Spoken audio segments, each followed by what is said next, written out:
Rain clouds gathered above the city that afternoon, but outside Mercy General Hospital, the storm had already begun.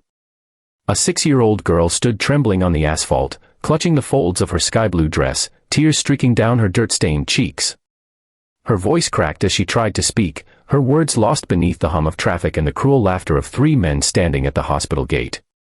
Her small hand pointed toward the glass doors where her mother, pale and barely standing, was being held back.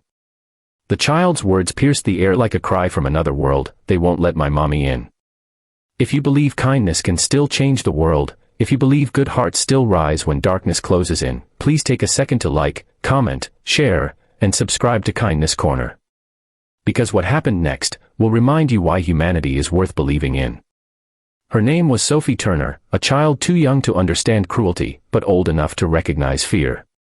Her mother, Laura, had been working double shifts at a local diner for months, fighting to afford her medication after a severe infection left her weak and barely able to breathe. When Laura collapsed at home that morning, Sophie did what any little girl would: she grabbed her hand, ran into the street, and begged for help. But fate had a darker sense of timing that day.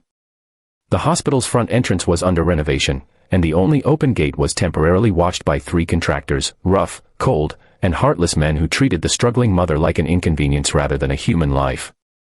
They blocked the doors, sneering, telling her to wait until shift change. Sophie cried, pulling at their sleeves, begging them to move. But the men just laughed. One of them, tall with a gray sleeveless hoodie and cigarette between his lips, waved her off like she was a pest.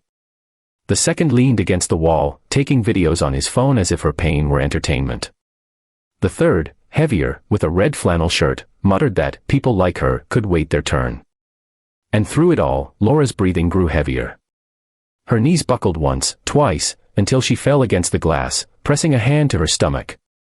Sophie screamed for help, but no one came. The few bystanders nearby averted their eyes, pretending not to see. Then came the sound that changed everything, the deep, thunderous rumble of motorcycle engines. Sophie turned, startled, as 5 bikes rolled slowly down the street. The noise made the thugs glance over, but they didn't pay much attention until the riders parked just a few meters away. The engines fell silent, and all that remained was the rhythmic clicking of cooling metal and the echo of heavy boots hitting pavement. At the front of the group was a man built like iron and time itself, Ryder Callan, late 40s, weathered by years of road and storm. His beard was streaked with gray, his arms inked with memories of battles fought and brothers lost. The black leather vest he wore bore 2 simple patches, Hell's Angels and RL.CHLLS.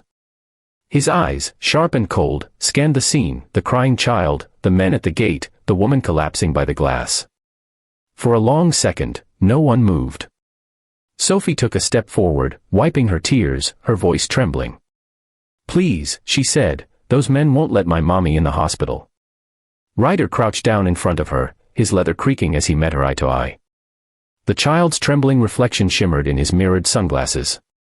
Then, quietly, he stood, and the look in his eyes changed everything. Without a word, he handed his gloves to one of his men, turned toward the hospital, and began to walk. The others followed, spreading out like a storm front moving over a field. The 3 thugs froze. Their laughter died mid-breath. Ryder's boots echoed against the asphalt, steady and deliberate, until he stood right before them. "Move," was all he said, his voice low, gravelly, final. The man in the hoodie sneered and tried to speak, but Ryder's stare cut him down faster than words. Behind him, his brothers stepped closer, their tattoos gleaming under the sun, their faces unreadable. The largest of them, a bald giant named Mace, rested one hand on a parked motorcycle, silent, but every muscle tense. The second, younger biker with long brown hair, folded his arms and tilted his head, waiting. It didn't take long. The thug stepped aside, muttering excuses, eyes avoiding contact. Ryder nodded once toward Laura, still kneeling by the glass, and gently lifted her arm over his shoulder. "She's going in," he said quietly. The automatic doors slid open without another sound. Inside, the staff rushed to help. Nurses appeared with stretchers, doctors shouted instructions, and Sophie ran beside her mother, holding her hand until she disappeared behind the curtains of the emergency ward. Outside, the bikers stood guard, silent sentinels under the noonday sun. When Ryder finally walked back out, Sophie ran straight into his arms. She was crying again, but this time from relief. "Thank you," she whispered. He smiled faintly, brushed her hair back, and told her, "You're braver than most grown men I know." He didn't stay long, just long enough to make sure Laura was safe. Before he left, he placed a folded $20 bill in Sophie's hand.